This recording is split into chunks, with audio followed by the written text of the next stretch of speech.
Voilà, bonjour à chacun, bonjour à chacune, que Dieu vous bénisse, que ce soit le matin, l'après-midi ou la soirée, peu importe, que Dieu vous garde et vous encourage. Nous lisons aujourd'hui dans le livre de l'Ecclésiaste au chapitre 7 et au verset 8, et pour laisser la possibilité à ceux qui se connectent maintenant de nous rejoindre, nous marquons une très courte pause et nous nous retrouvons dans quelques secondes.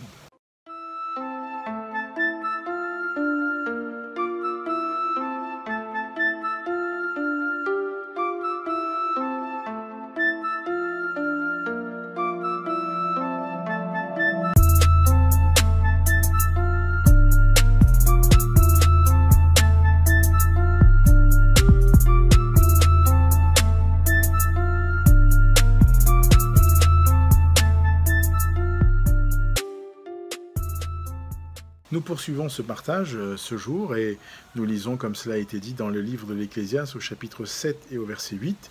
La Bible dit ceci, et bienvenue bien sûr à tous ceux qui se sont connectés, qui nous ont rejoints. La Bible dit ceci: mieux vaut la fin d'une chose que son commencement, mieux vaut un esprit patient qu'un esprit hautain. Alors dans ce passage, il est intéressant de constater, là encore, ce conseil de bon sens. Mieux vaut la fin d'une chose que son commencement. Lorsque quelqu'un commence, par exemple, la construction d'une maison, eh bien, ce qui est le plus important, c'est pas seulement de commencer, mais c'est aussi de la terminer. Lorsque nous commençons un cycle d'études, lorsque nos enfants vont à l'école, le plus important n'est pas qu'ils soient rentrés à l'école seulement, mais c'est qu'ils puissent achever leur année scolaire. Et cela se répète dans tous les domaines de la vie. Nous avons besoin d'aller jusqu'au bout. Et je crois qu'il est important pour nous de comprendre que le Seigneur, notre Dieu, en disant cela, l'homme de Dieu nous rappelle que le Dieu que nous servons est un Dieu qui initie, qui commence dans nos vies une œuvre et qui l'achève en allant jusqu'au bout. Et particulièrement, je veux parler ici de l'œuvre du salut. À la croix, Christ en mourant déclare ceci: tout est accompli. Et quand Jésus déclare cela, Jésus n'est pas en train de dire qu'il pense que le salut peut être accompli. Il dit que le salut est accompli, que tout est accompli. Le prix a été payé. Il est allé jusqu'au bout. Dieu va toujours jusqu'au bout. Et dites-vous bien, chacun d'entre nous qui sommes connectés, la Bible nous parle là encore dans le cours de la vie chrétienne, que Christ, qui donne sa vie pour ceux et celles qui croient en lui, a fait cette promesse qu'il reviendra chercher ceux et celles qui auront cru en lui.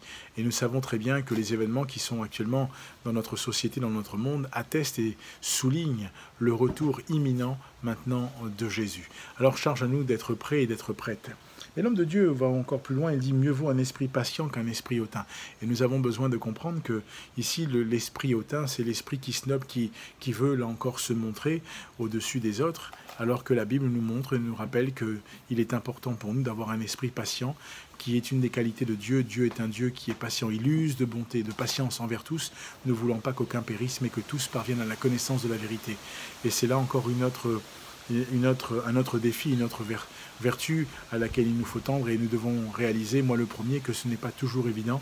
La patience n'est pas toujours, là encore, le fruit réel de notre vie, mais nous avons besoin d'y veiller et d'y travailler. Alors, que le Seigneur nous encourage, parce que nous croyons que, effectivement, mieux vaut la fin d'une chose que son commencement, parce que nous l'avons bien compris, il ne s'agit pas de seulement commencer, mais il s'agit d'achever. Et dans la vie chrétienne, la parole de Dieu nous encourage à réaliser que Christ est allé jusqu'au bout. Dieu a donné Jésus-Christ, son Fils, qui est allé jusqu'au bout et qui a accompli le sacrifice parfait. Celui qui nous permet d'être et de recevoir dans notre cœur l'assurance de notre salut. Pas seulement en être convaincu, mais en avoir l'assurance. Alors que Dieu te bénisse. Je t'encourage à découvrir ce Dieu-là, qui peut changer, qui peut bouleverser ta vie, qui peut transformer ta vie, qui peut te permettre non seulement de bien commencer, mais d'aller plus loin, d'achever et de terminer comme il faut, mais qui te rappelle que lui, il a tout accompli pour toi. Et à cela, il y a un QR code qui s'affiche, une adresse.